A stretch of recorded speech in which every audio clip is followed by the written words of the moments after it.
ये कथा ऑनलाइन तो सीहोर से होने वाली थी, पर हितेश जी बोले कि गुरुजी जब आप सीहोर से ही ऑनलाइन कर रहे हो तो कथा छत्रपति संभाजी नगर में करो। फिर हमने कहा छत्रपति संभाजी नगर में तो नहीं, फिर अगर ऑनलाइन करें तो कृष्णेश्वर बाबा के दरवाजे से करें, जिससे सारा विश्व इस पितृपक्ष में इस पवित्र कथा को कृष्णेश्वर बाबा के चरणों से श्रवण कर कर अपने जीवन को आनंद पाए और 12वें ज्योतिर्लिंग का इस पवित्र अवसर पितृपक्ष में जो कथा श्रवण करे। जैसे कृष्णेश्वर बाबा ने घुष्मा के बेटे को जीवित किया, सुधर्म नाम के ब्राह्मण का कल्याण किया, उसी तरह जितने भी शिव भक्त इस पवित्र कथा को कृष्णेश्वर की पवित्र धरा से ऑनलाइन श्रवण करें अपने अपने घरों में बैठकर, तो सबका कल्याण इस पितृपक्ष में हो और सबके भंडार बाबा भरे। तो ये पवित्र कथा कृष्णेश्वर महादेव की पवित्र भूमि से हो रही है और ऑनलाइन चल रही है। इस कथा में किसी को आना नहीं है, सबको अपने अपने घरों से कथा का लाभ लेना है। हमने हितेश नारखेड़े को कहा था कि भाई भीड़ को कंट्रोल तो का मालूम ही नहीं पड़ेगा, किसी को ज्ञात ही नहीं होगा और ऑनलाइन कथा हो जाएगी। तो हमने कहा ये शंकर है, जब डमरू बजाता है तो सबको मालूम पड़ जाता है, ये उसकी उदारता है। सुलभा सोपान दत्तात्रेय नारखेड़े इस कथा के मुख्य यजमान बने हैं। ज्योति श्री राजेंद्र आनंदराव पाटिल इस कथा के मुख्य यजमान बने हैं। पल्लवी हितेश जी नारखेड़े इस कथा के यजमान बने हैं और ये दिव्य और भव्य कथा एक आनंद के साथ, भक्ति के साथ चल रही है।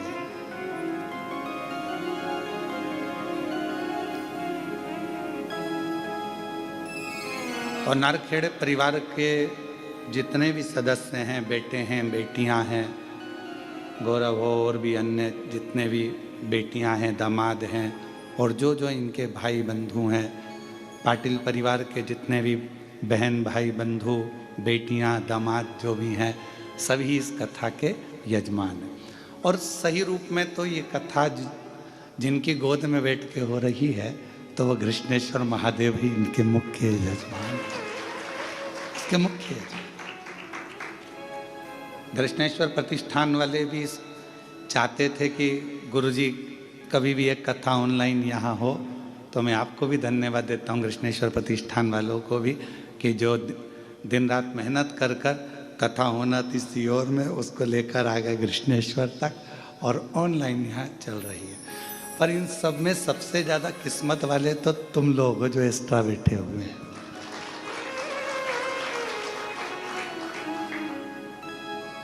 सोचा भी नहीं होगा कि इतने करीब से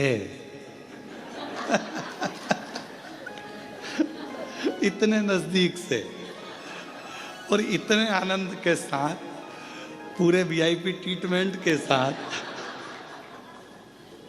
कथा श्रवण कर लेंगे। इसी को कृष्णेश्वर महादेव कहते हैं, सबको वीआईपी ट्रीटमेंट देना चालू कर देता है जो कथा श्रवण करते हैं, जो कथा सुनते हैं, श्रवण करते हैं। शिव कृपा। पल्लवी बेटी के नाना नानी भी यहाँ पर बैठे हैं, छोटी बहू रानी भी नारखेड़े परिवार से यहाँ बैठी हैं और गौरव भी प्रत्यक्ष रूप से यहाँ बैठे हैं, आनंद कथा का लाभ ले रहे हैं। तो ये शिव है और शिव की करुणा है।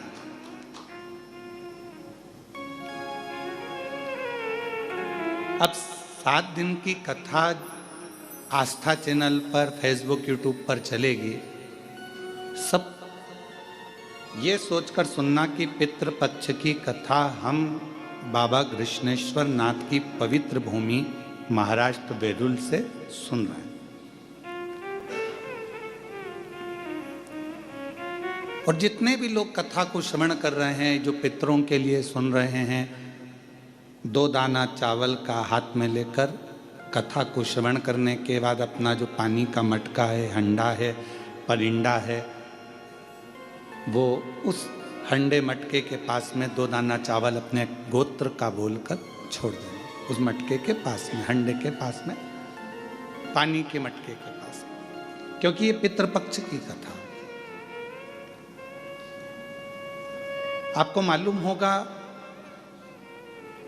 कि इस व्यासपीठ से बार बार चावल के दानों का, अक्षत का वर्णन किया जाता है। अक्षत एक उजला अन्न है। चावल एक उजला अन्न माना जाता है और उस अन्न का महत्व ये रहता है कि जब हम पितृपक्ष में अपने पूर्वजों के लिए, अपने पूर्वजों का स्मरण कर कर यदि शिव महापुराण की कथा को श्रवण कर रहे हैं और कथा का रसतत्व ग्रहण कर रहे हैं, तो उस कथा के रसतत्व को हम उज्जवल अन्न के साथ अपनी जिंदगी को उज्जवल करने के लिए श्रवण करें। अब ये बात तो हमने अक्षत दाने की बोली, जो आस्था चैनल पर टीवी पे कथा सुन रहे हैं उनके लिए। और तुम अगर चावल रख लोगे तो ताली कैसे बजाओगे भजन में?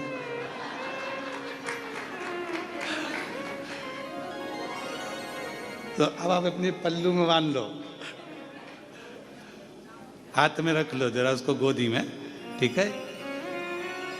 और तेरी कृपा बिना न हिले, जिसको आता है साथ में बोलेंगे, तेरी कृपा बिना न हिले एक भी अणु, लेते हैं श्वास तेरी कृपा से तनु तनु, बखान क्या करूं मैं रागों के ढेर का, चपटी बहुत में खजाना कुबेर का। हे गंगाधार मुक्ति द्वार ओंकार तू, भोले ओंकार तू, आयो शरण तिहारी शंभु तार तार तू, बखान क्या करूं मैं रागों के ढेर का, चपटी भभूत में खजाना कुबेर का। हे गंगाधार मुक्ति द्वार ओंकार तू, भोले ओंकार तू, आयो शरण तिहारी शंभु तार तार तू। शिव करुणा सागर है, शिव दया सागर है, शिव कृपा सागर है। पहले शिव महापुराण की कथा आपने और हमने बहुत श्रवण करी, सुनिए। पितृपक्ष में भी बहुत श्रवण करिए, पर ऐसा क्या क्रम है कि पितरों के पक्ष में जब शिव महापुराण की कथा होती है, पितृपक्ष में जब देवाधिदेव महादेव की यह पवित्र कथा होती है, तो हमारे पूर्वज, हमारे पितर इस पवित्र कथा का लाभ लेते हैं, कथा को श्रवण करते हैं। एक बात हमने पहले भी कही, आज फिर कहते हैं, देवताओं के लोक में सबसे ज्यादा सुंदर लोक है पितृलोक।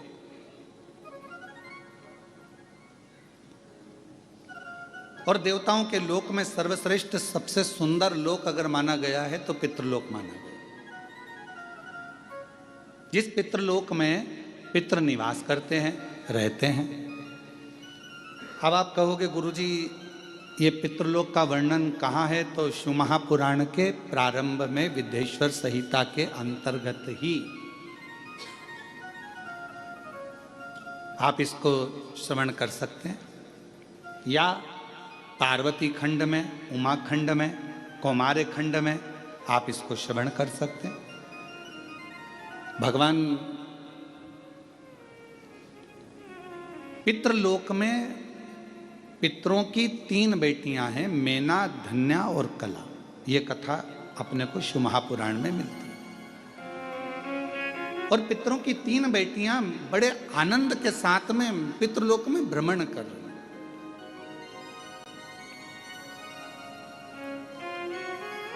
और भ्रमण करते करते पितृलोक में वो तीनों, मेना, धन्या, कला, भ्रमण करते करते चल रही थी। और उन्हीं पितृलोक के दरवाजे पर सनकादि ऋषि बैठकर तप कर रहे हैं, साधना कर रहे हैं। सनत कुमार बैठे हैं और भगवत भजन में डूबे हुए, मंत्र जाप में, नाम जाप में, स्मरण में डूबे हुए, तप साधना में डूबे हुए।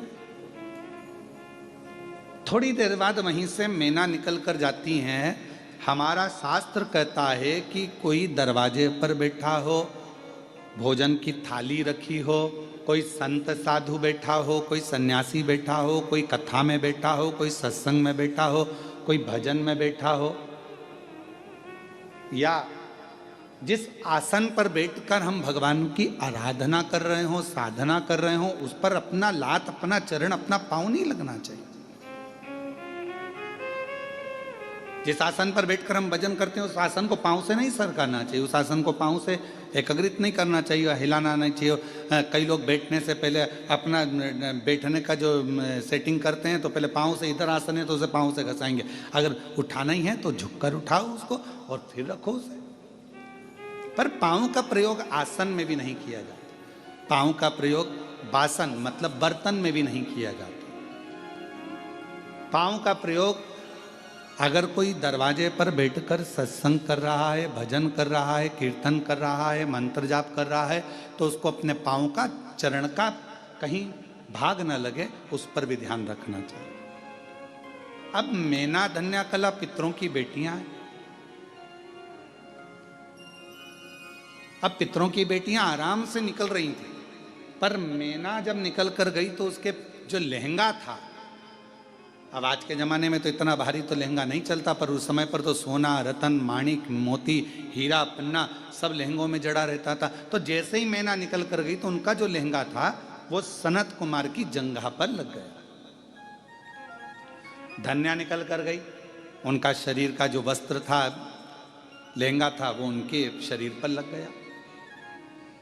कला निकल कर गई तो भी उनके शरीर पर उसका भाग लग गया। अब चरण तो नहीं लगा पर वस्त्र लगा है। अब जो तप में डूबा हुआ है, साधना में डूबा हुआ है, भजन में डूबा हुआ है, स्मरण में डूबा हुआ है, मंत्र जाप में डूबा हुआ है, नाम जाप में डूबा हुआ है, और मालूम पड़े उसको वो बार बार चोट लगती है, तो सनकादि ऋषियों को क्रोध आ गया। और सनत कुमारों में क्रोध आया, और क्रोध आकर उन्होंने कहा कि तुम पितृलोक में पितरों की बेटियां हो, और पितरों की बेटियां होकर और तुम जो है हमको लात मारती हुई या हमको अपने वस्त्र का भाग छुआते हुए जा रही हो। हम तुम्हें श्राप देते हैं कि तुम पितृलोक छोड़कर मृत्यु लोक में जाओगी और तीनों पृथ्वी पर जाकर भ्रमण करोगी। तीनों ने चरण पकड़ लिए। आप कृपा करिए सनत कुमारों, सनकादि ऋषियों, कृपा करिए, करुणा करिए। तब पितरों ने आकर क्षमा मांगी। तब उन्होंने कहा कि तुम 3 देवियों की गोद में 3 देवियां खेलेंगी जो जगत का कल्याण करेंगी। मेना की गोद में पार्वती जी खेली, धन्या सुनैना जी बनी जिनकी गोद में माता जानकी जी खेली, कला कीर्ति बनी जिनकी गोद में स्वयं राधा जी खेली। ये 3 देवियां तीनों की गोद में खेल रही।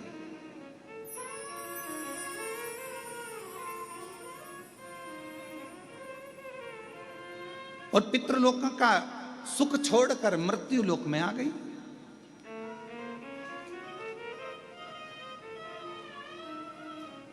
तो कहा सभी लोकों में देवियां कती हैं, मेना कती है, धन्या कती है, कला कती है। इन तीनों देवियों का कहना है हमें पितृलोक से जाना नहीं है, हमारा पितृलोक हमें अति प्रिय है, अति प्रिय। और ये सत्य है।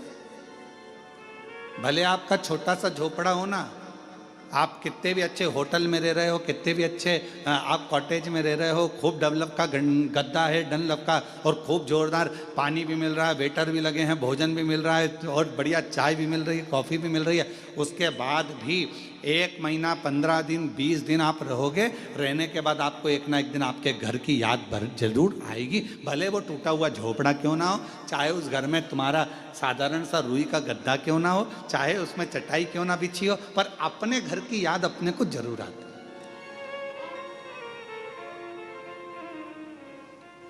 अब तुम लोगों को आए कि नहीं आए वो हमको नहीं मालूम, पर ये तो निश्चित है कि अपने घर की याद अपने को आती है। सही बात है, कथा में याद नहीं आती, बाकी के समय पर तो आती है ना, निश्चित है।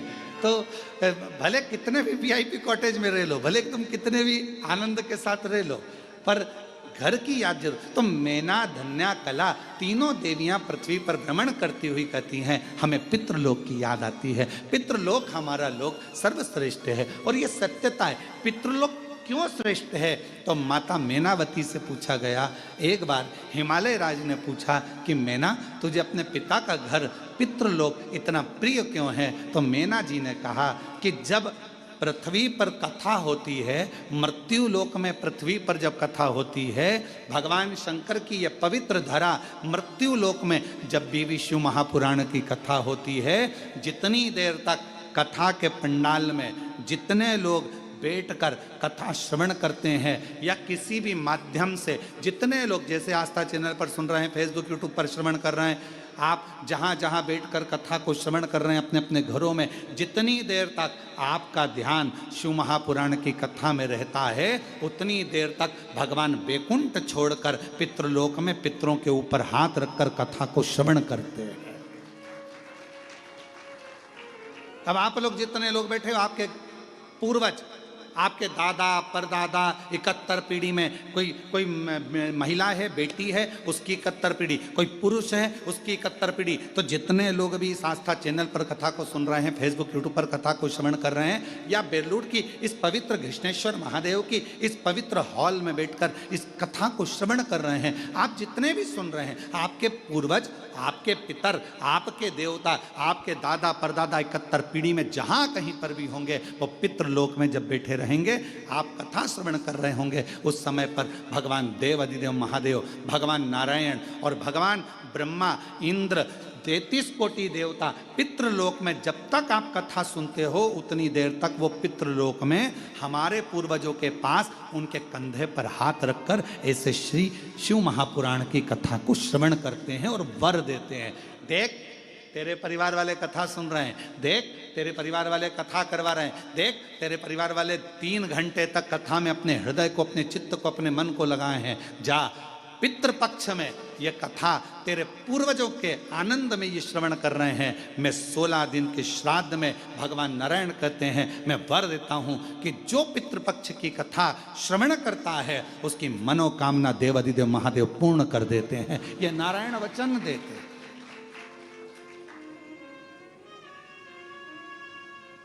और तेरी कृपा बिना ना हिले एक भी अणु, लेते हैं श्वास तेरी कृपा से तनु। ये प्रभु कृपा, ये शिव कृपा, कहीं ना कहीं परमात्मा की बड़ी, जब कथा नहीं आ रही थी, अभी ऑनलाइन कथा नहीं चल रही थी, और अधिक बारिश हो रही है, जल वृष्टि बहुत ज़्यादा है जगह जगह पर, जहाँ जहाँ कथा होना थी, भीलवाड़ा होना थी, एक गुजरात होना थी, एक हिमाचल होना थी, और इतना पानी, इतना पानी, इतना पानी। तो उनको देखते हुए कि किसी को जनहानि ना हो, कोई आए कथा में और किसी को तकलीफ ना हो, इसलिए समितियाँ उस कथा को रोकते रोकते फिर इस कथा को ऑनलाइन पर लेकर आई, जिससे आप सभी इस कथा का रसतत्व अपने घर बैठकर कर सके, श्रवण कर सके। ये पितृपक्ष है। 16 दिन है राजा कर्ण के, जिसने अपनी जिंदगी में खूब दान दिया है। कहते हैं कर्ण जैसा दानी संसार में नहीं हुआ है। एक बार स्वयं अर्जुन ने कह दिया था कि राजा कर्ण को इतना दान, लोग बस दानवीर कहते हैं, दानवीर कर्ण कहते हैं, दानवीर कर्ण कहते हैं। मैं भी तो दान करता हूं, तो मेरा नाम भी तो दानवीर अर्जुन होना चाहिए, दानवीर युधिष्ठिर होना चाहिए, दानवीर भीम होना चाहिए।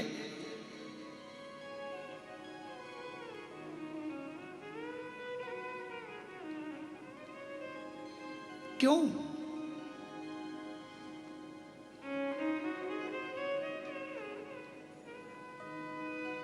देखो,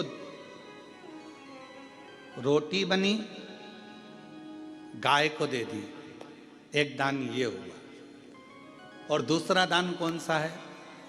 बहुत देर से गाय दरवाजे पर खड़ी है और तुम्हारे डब्बे में रोटी नहीं है, तुमने आटा उसना, एक रोटी बनाई और फिर ले जाकर गाय को दी, एक दान ये कहलाता। बेटा रोता है, बच्चा चिल्लाता है, माँ भूख लगी है, माँ भूख लगी है, भोजन दो, भोजन दो। माँ कैसे भी तैयार कर कर उसको भोजन दे देती है। यह माँ की वात्सल्यता। आपका प्रेम कब झलकेगा? जैसे ये कथा यहाँ वेरुल में नहीं होती, ये कथा होना थी ऑनलाइन सीहोर से, कुबेरेश्वर बाबा के धाम से, पर हितेश लगे रहे, नहीं गुरुजी आप आओ, मैं व्यवस्था करता हूँ, मैं बेलरुल जाता हूँ, मैं जाऊँगा और वहाँ कृष्णेश्वर महादेव में बाबा की कथा हो और बाबा इस कथा को पितृपक्ष में श्रवण करें, आप तो आओ, आप तो आओ। तो ये एक फॉर्मेलिटी पूरी करना एक अलग बात हो जाता है कि एक बार कह दिया, और एक वो हो जाता है नहीं साहब आना तो पड़ेगा ही। हम तो बस यही कहते हैं कि शंकर जी के साथ में फॉर्मेलिटी पूरी मत करो। शंकर जी के मंदिर में जाकर एक लोटा जल चढ़ाकर फॉर्मेलिटी पूरी नहीं करना है। शंकर जी को जब जल चढ़ाओ और वापिस लौट कर आओ तो नंदी से कहकर आना, आज शाम को इंतजार करूंगी, भोलेनाथ को लेके मेरे घर जाना। तो प्रबलता, तो प्रकरता। अब मालूम पड़े अपन तो केवल फॉर्मेलिटी अदा कर रहे हैं, मंदिर पहुंच गए और जाकर बाबा को जल चढ़ा दिया और बाबा जी से कह दिया बाबा मेरा दुखड़ा है काट देना, बाबा मेरी तकलीफ है काट देना। नहीं, थोड़ा बाबा के पीछे पकड़ना पड़ेगा, थोड़ा बाबा को कहना पड़ेगा, थोड़ा जोर से कहना पड़ेगा कि भोला सब दुख काटो मारा, ओ भोला सब दुख काटो, शिव शंकर जपूं तेरी माला, भोले बाबा जपूं तेरी माला, भोला सब दुख काटो, ओ भोला सब दुख काटो। थोड़ा जाकर विनय करना पड़ेगा, थोड़ा पकड़ना पड़ेगा बाबा को, हाला हजूर पकड़ना पड़ेगा। मैंने सुना है ब्रह्मलोक में तू नहीं रहता, मैंने सुना है वैकुंठ लोक में तू नहीं रहता, मैंने सुना है इंद्रलोक में तू नहीं रहता, मैंने सुना है गरुण वरुण लोक में तू नहीं रहता। मेरा शंकर तू तो पृथ्वी पर रहता है ना, मृत्यु लोक में रहता है ना। जब मृत्यु लोक में रहता है तो मेरा तो पड़ोसी हुआ ना। और वैसे भी छत्रपति संभाजी नगर वालों को तो कह देना चाहिए कृष्णेश्वर महादेव हमारे पड़ोसी हैं, हमारे पड़ोसी है। नासिक वालों को कह देना चाहिए हमारे पड़ोसी हैं त्र्यंबक बाबा। धूलिया वालों को कह देना चाहिए अरे क्या बात कर रहे हो कृष्णेश्वर महादेव, वो तो हमारे पड़ोसी हैं, हमारे पड़ोस में रहते हैं।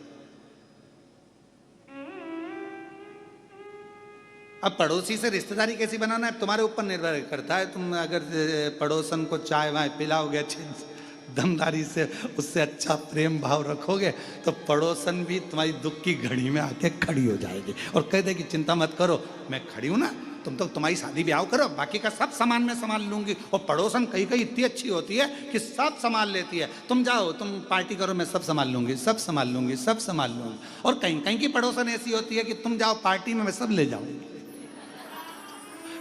तो कहीं कहीं की ऐसी भी हो सकती है कि ले जाए उठा के।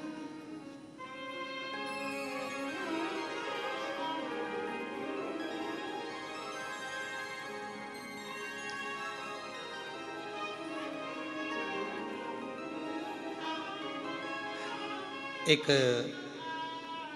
परसों के दिन एक भक्त, एक माता जी थी बड़ी बुजुर्ग थी, और वो कुबरेश्वर धाम पे आई। हम वहीं थे शाम के समय पर, तो उन्होंने कहा कि गुरु जी। मैंने कहा बोलो जी। तो कहा गुरु जी। हमने कहा बोलो जी। कहा गुरु जी। मैंने कहा बोलो भी जी, कुछ तो बोलो। गुरु जी। मैंने कहा बड़ी दुखी हूँ। तो मैंने कहा हमसे मत कहो, जो कुछ कहना है, ये सामने जो कुबेर भंडारी बैठे हैं, एक कंकर उठाओ, हाथ में रखो, पूजन करो, पूजन कर कर उसको अपने दिल का हाल सुनाओ, वापिस रखो, आरती उतारो और बाबा से कहकर चले जाओ, बाबा स्वीकार कर लेगा। हमसे कहकर क्या कर लो?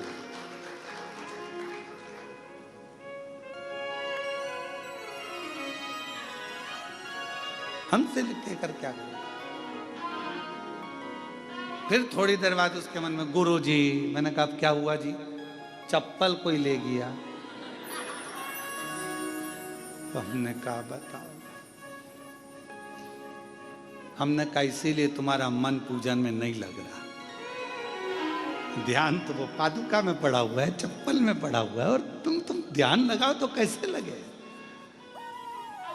यहां तो जरा सा, हम पहले भी कहें, पति पत्नी फोन पर बात करे और पति का ध्यान काम में लगा रहे, तो पत्नी कह देती है तुम्हारा दिमाग है कहाँ, ध्यान कहाँ है तुम्हारा? मैं तुमसे बात कर रही हूँ, तुम्हारा ध्यान ही नहीं मेरे ऊपर, थोड़ा सा तो उत्तर में सोच समझ कर दो। और पति भी कह देता है पत्नी से, तू कहाँ बैठी, कहाँ तेरा ध्यान है? मैं तेरे से बात कर रहा हूँ, तेरा ध्यान ही नहीं है, तू कहाँ सुन रही है, कहाँ कर रही है, ध्यान नहीं लगता।